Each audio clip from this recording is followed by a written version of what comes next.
राधे कृष्ण में आज हम देखने वाले हैं 2006 मध्य प्रदेश सिविल जज का प्रथम श्रेणी के न्यायाधीश का प्रश्न पत्र क्वेश्चन नंबर 85 से क्वेश्चन नंबर 98 तक देखेंगे। टोटल 13 प्रश्न है आईपीसी के। Question number 85, X finds 1000 rupees note on the public road, he does not know to whom the note belongs, X pick up the note, here x has not committed any offense. Option B is committed dishonest misappropriation of property.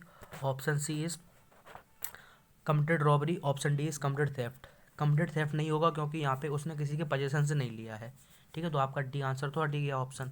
फिर robbery भी नहीं हो सकता है क्योंकि किसी भी तरह का थेफ्ट नहीं है तो रॉबरी तो हो ही नहीं सकता है, सिंपल सी बात है। फिर dishonest misappropriation of property, misappropriation of property के लिए इंटरेस्टमेंट होना चाहिए। जब इंटरेस्टमेंट ही नहीं है तो मिसअप्रोप्रिएशन ऑफ प्रॉपर्टी हो गया सकता है, तो बी भी नहीं है। तो आपका आंसर है ए, नॉट कमिटेड एनी ऑफेंस। ये अपन डायरेक्ट भी कर सकते थे लेकिन मैंने बी सी डी इसलिए बताया आपको ताकि एक रिवीजन हो जाएगा। 86, age of a minor for kidnapping should be under 16 years of age, under 18 years of age, under 16 years of age if a male and under 18 years of age if a female, under 21 years of age if a male and under 18 years of age if a female. अगर अपन section 361 देखेंगे direct तो उसमें साफ लिखा है कि जो पुरुष है उसकी उम्र 16 साल से कम की होनी चाहिए या 16 साल होनी चाहिए, और जो एक स्त्री है उसकी उम्र 18 साल से कम होनी चाहिए। तो आंसर इज सी। प्रश्न क्रमांक 87, X and Y both go to murder Z, X stood on the guard with a spear in hand but did not hit Z at all, Y killed Z, here what has X committed. अगर इस question को ध्यान से देखें तो section 34 बात करता है कॉमन इंटेंशन के बारे में कि act done in furtherance of a common intention. जब दो या दो से अधिक व्यक्ति सेम इंटेंशन के साथ कोई एक्ट करते हैं तो सबको सेम ऑफेंस के लिए लायबल किया जाता है। तो इस हिसाब से दोनों को दोनों लायबल होंगे एज पर section 34। Both action by will be liable for murder, answer is B. If the offence be punishable with fine only, imprisonment for non-payment of fine, simple direct bare act based question है। Section 67 बात करता है कि simple punishment दी जाएगी अगर अपराध सिर्फ जुर्माने से सजा दी जाती है। कोई ऑफेंस है जिसमें सिर्फ फाइन के बारे में बात की गई है तो सिंपल होगा आपका 88 का आंसर आपका A has to be simple. X is at work with hatchet, the head of hatchet flies off and kills a man by who was standby. Here, if there is no want of proper caution on the part of X, his act is not excusable and no offense. B is excusable and not an offense. C is an offense but beneficiary of probation is necessary. D, an offense or not is depend on the suit will of the legal representative of the deceased. Common sense है कि ऐसा कुछ representative की will के अपन देखते नहीं है जब ऑफेंस अगेंस्ट स्टेट होता है, तो ऑप्शन नंबर डी तो हो ही नहीं सकता। An offence but benefit of probation is necessary, ये भी नहीं है आपका।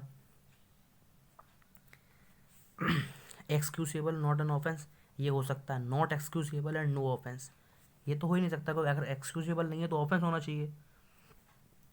Answer is B, excusable and not an offence. क्योंकि अपन देखेंगे कि जो प्रॉपर क्वेश्चन लिया था वहाँ कोई ज़रूरी नहीं था, तो अब एक्सीडेंट के केस में ये एक्सीडेंट का केस है इसलिए आंसर होगा इसका excusable and not an offence. 89, the right of private defense of body. Right of private defense of body. A, commences as soon as reasonable apprehension of danger to the body arises from an attempt or threat to commit the offence, and it continues as long as such apprehension of danger to the body continues. B C D पढ़ने की जरूरत ही नहीं है क्योंकि answer यही है। जब भी अपन right of private defence of body की बात करते हैं तो वो स्टार्ट हो जाता है as soon as apprehension start होती है और चलता है जब तक कि एप्रीहेंशन हमारी बॉडी के ऊपर डेंजर की रहती है। आंसर इसे सेक्शन आपका 102 डील करता है इससे related.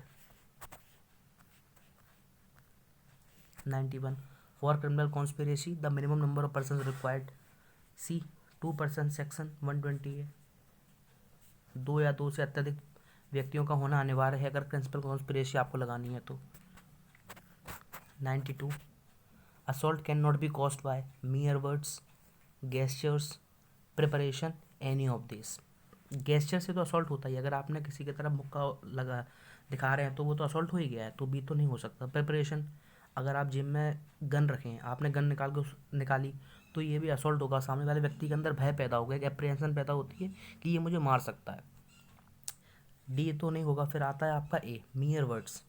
मियर words is the right answer. Reason being कि जब आप किसी व्यक्ति को सिंपल शब्द से बोलते हैं, सपोज कीजिए एक बंदा है 15 साल का और वो 30 साल के व्यक्ति से बोलता है कि मैं तुम्हें मार दूंगा, और 15 साल के बच्चे के पास कोई भी हथियार नहीं है, तो रीजनेबल अप्रीहेंशन 30 साल के व्यक्ति के दिमाग में आएगी ही नहीं, क्योंकि उसको पता है कि जो 15 साल का बच्चा उसके पास कोई मीन्स ही नहीं है कि वो मुझे हार्म कॉज कर सके। मतलब मियर वर्ड्स से आप किसी में assault can not be caused by मियर words, क्योंकि रीजनेबल अप्रीहेंशन नहीं होता सामने वाले बंदे के अंदर कि मेरे ऊपर किसी भी प्रकार का कोई खतरा मंडरा रहा हो, वैसा नहीं रहता है मियर वर्ड्स से। 93, robbery is dacoity if complete conjoined by. Robbery is dacoity, dacoity के लिए कितने पर्सन चाहिए minimum?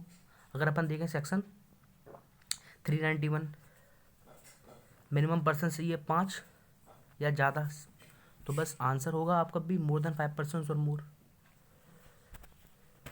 94, for an unlawful assembly the minimum number of persons required is. 5% चाहिए मिनिमम अनलॉफुल असेंबली के। सेक्शन 141 आपका बात करता है इसी से संबंधित। ये जो बेयर एक्ट रिलेटेड क्वेश्चन है ना, इनमें एक्सप्लेन करने का कुछ है नहीं है, तो मैं आपको डायरेक्ट आंसर बताते जाता हूँ।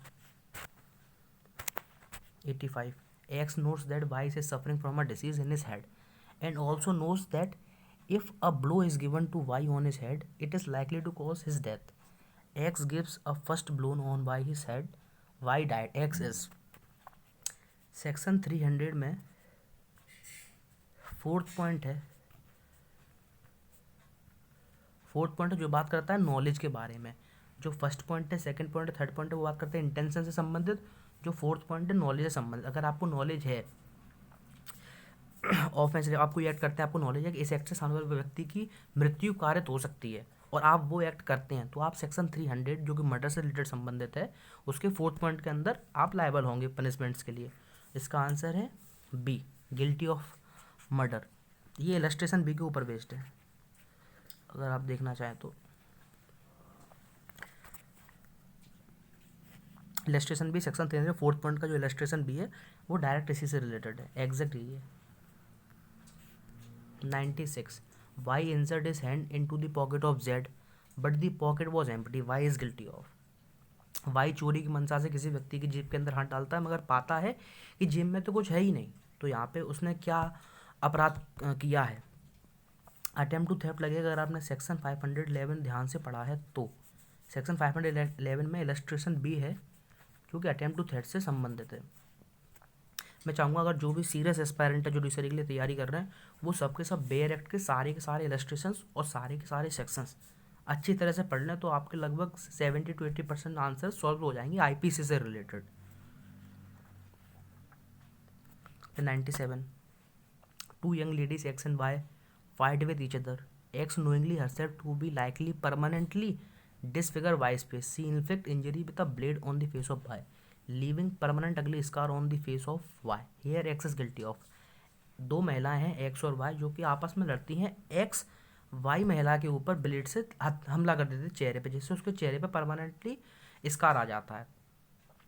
तो ये क्या होगा? अगर अपन आईपीसी से ना भी जाए तो अपन देखें किसी व्यक्ति को आप मार धाड़ कर देते हैं, हाथ पैर तोड़ दिया आपने किसी के, या हड्डी वगैरह तोड़ दी, तो ये ग्रीवियस हर्ट अपन को लगता है बहुत ज़्यादा ही जटिल आपने अपराध किया है, या सामने वाले व्यक्ति ज़्यादा ही चोट, खून वून निकला है, ये सारे के सारे आते हैं ग्रीवियस हर्ट में। अगर आईपीसी से पर्टिकुलरली देखें तो सेक्शन 320 बात करता है आपका ग्रीवियस हर्ट के ऊपर, उसमें पॉइंट है 6th पॉइंट, जो कि बात करता है परमानेंट डिसफिगरेंस ऑफ फेस। अगर आप अपने चेहरे, किसी के चेहरे के ऊपर किसी भी चीज़ से हमला करते हैं, जैसे उसके चेहरे पे परमानेंट कोई स्कार आ जाता है, तो वो ग्रीवियस हर्ट के अंदर आता है। लेकिन ग्रीवियस हर्ट में भी यहाँ पे दो बात आती हैं, बिना किसी वेपन के उपयोग किए या डेंजरस मीन्स से उपयोग किए। तो यहाँ डेंजरस मीन्स है, ब्लेड आपका डेंजरस मीन्स के अंदर आता है, एसिड आपका डेंजरस मीन्स के अंदर आता है। Section 98, when the injury is intentional and sufficient to cause death in the ordinary course of nature and death follow the offence is. Again section 300। अब सेक्शन 300 में इंटेंशन के संबंध में टोटल तीन पॉइंट है, first point, second point, third point. जो third point है वो बात करता है आपका इससे रिलेटेड, जब इंजरी इंटेंशनल हो और सफिशिएंट होगी, ऑर्डिनरी कोर्स ऑफ नेचर में डेथ होगी ही होगी। आंसर इज बी, सेक्शन 300 का थर्ड पॉइंट है आपका इससे संबंधित। इना कॉग्निजेबल केस, सीआरपी से स्टार्ट हो गई। सीआरपी से अपन बात करेंगे अगले किसी, जब अपन सारी की सारी वीडियोस कर लेंगे आईपीसी के 2001 से लेकर 2020 तक। आज का यह अध्याय यहीं समाप्त होता है। अगर आपको ये वीडियो अच्छी लगी हो तो लाइक कीजिएगा, अगर बेकार लगी हो, कोई खामी लगी हो या समझाने में किसी प्रकार की समस्या जो कि आपको लगा हो कि मैंने की है, तो आप कमेंट सेक्शन में बताइएगा, हम सुधार करने का पूरा प्रयत्न करेंगे। धन्यवाद।